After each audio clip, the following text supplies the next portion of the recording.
Good morning, Cowboys. I'm Keisha Stewart, and I will be your host this morning. We hope you have had a great week.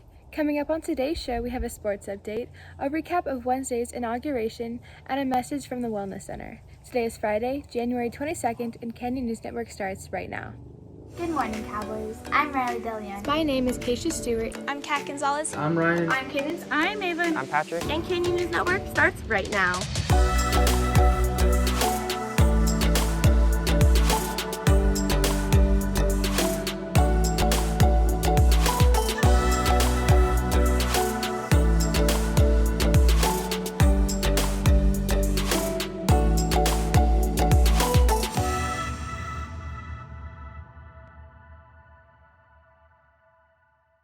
Welcome back. Both college and professional sports are currently in full swing. Let's head over to Brandon for this week's sports update.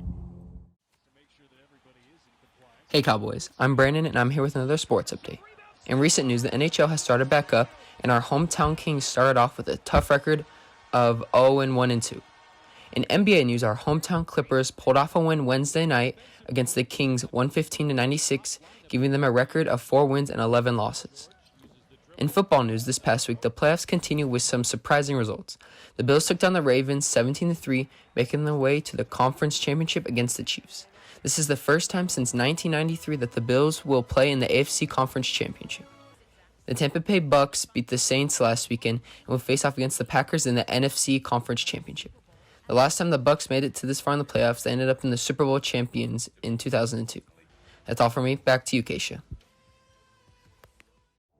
Thanks, Brandon. Just 2 days ago, the presidential inauguration occurred, and Joe Biden officially became the 46th president, while Kamala Harris became the first female vice president. Let's head over to Maya with a recap. Good morning, everyone. Here's a recap of the 2021 Biden-Harris inauguration. At 11:42, Kamala DeVito Harris was sworn in as vice president by Supreme Court Justice Sonia Sotomayor and took the oath of office, making her the first female Black and South Asian vice president.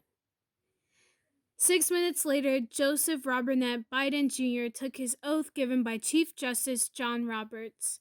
Right after, the 46th president gave his inaugural address in which he pled to be a president for all Americans and called for unity.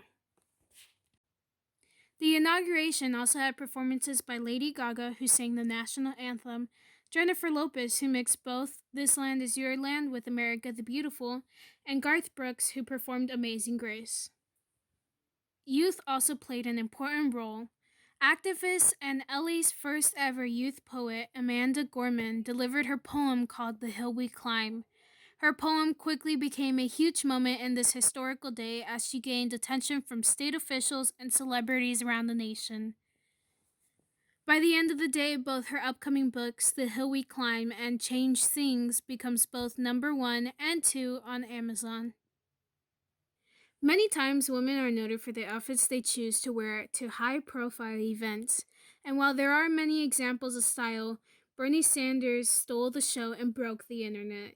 During the inauguration, a photo was taken of Bernie Sanders bundled up in a coat with brown mittens.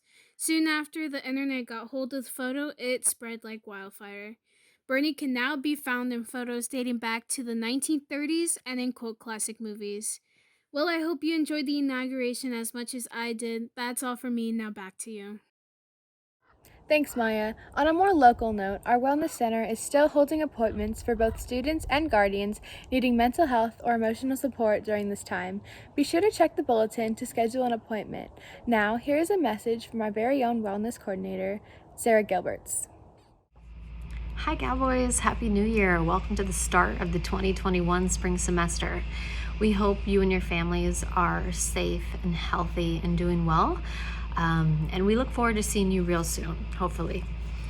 What's happening in the Wellness Center? There's a lot of things happening in the Wellness Center this semester, but first and foremost, what I wanted to share is that if any of you, any single one of you or your parents need any type of support or resources or just need to talk or vent or need a listening ear, we're here for you. And so come schedule your appointment at the Wellness website. It's connected to the Canyon website, and we'd be more than happy. We're here for you guys anytime you need us. So please sign up. We also have quite a few things coming.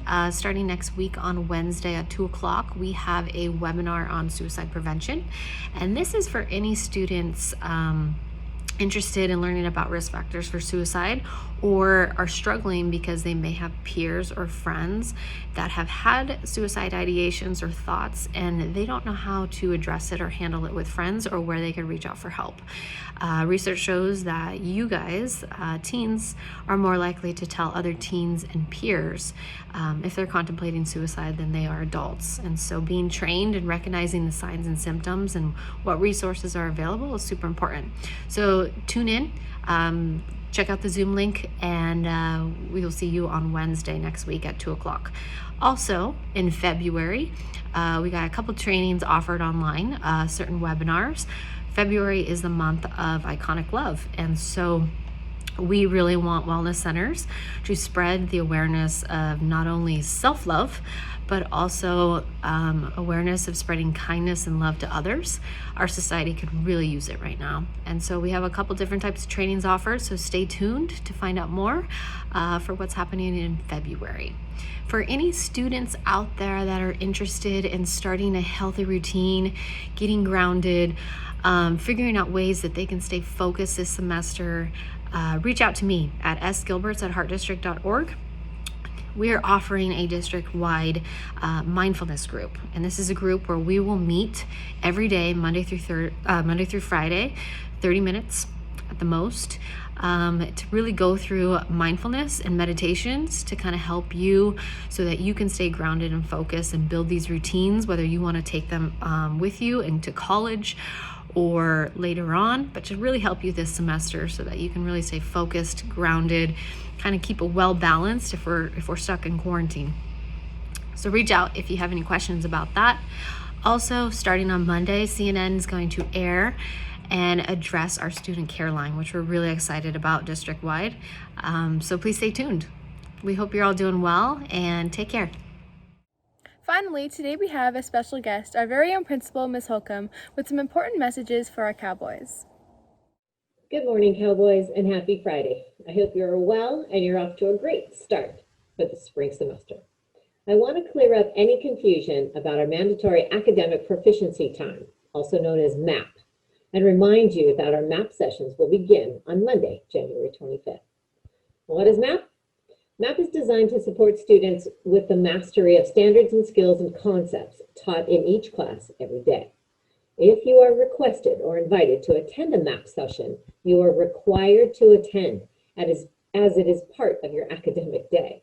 Remember, our school day goes from 8:30 a.m. to 3:30 p.m. every day. There could be a variety of reasons that you are invited or requested to come to a MAP session. It might be because you're earning a D or an F. It might be because you have a missing assignment. Perhaps you didn't participate in an activity that day during class. It could be that your teacher wants to check in on you or share a wellness activity, and it can also be used for enrichment. You may want to even drop into a MAP session and ask a clarifying question of any of your teachers without being invited, and that's perfectly fine as well. One of the biggest questions I'm getting so far is, do I need to go to MAP every day? And the answer is no. You only need to attend if you have been requested or you have been invited by the teacher, or you just want to drop in. Teachers will provide you with a link so you can easily access them during MAP time. They're there for you and available for help. MAP times align with the periods taught each day. For example, on Monday, January 25th, our block schedule indicates that class periods 2, 3, and 4 will meet. Therefore, MAP sessions, periods 2, 3, and 4, will meet in the afternoon. When or if you're invited to attend MAP, you'll either receive an email or you can be invited by the teacher through a chat or a remind or any type of mode of communication that your teacher might be using. Now, here's a really important part.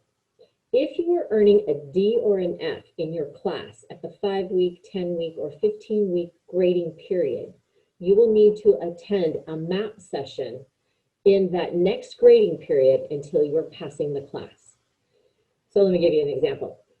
The first 5-week progress reporting period ends on February 5th. If you have a D or an F in any class, you will need to attend every map session for that class for the entire next grading period until you have passed the class. Please do not look at this as a punishment. This is designed to ensure you are understanding and mastering the standards for that subject area.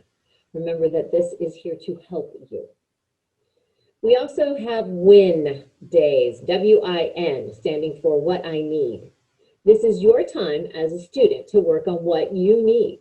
You will also be able to schedule a time to get additional help with your teachers during WIN. I know this is quite a bit of information, and the good news is that your teachers know all about it, and you also had all of this information sent to your families. So people at home will be able to support you as well. All right, Cowboys, I hope you're having a wonderful Friday, and I hope you have a great weekend. Take care and be safe. Bye-bye. Well, that's all for today's show. Be sure to keep up with us on Instagram and Twitter at CHS News Network. I'm Keisha Stewart. Have a safe and relaxing weekend, Cowboys.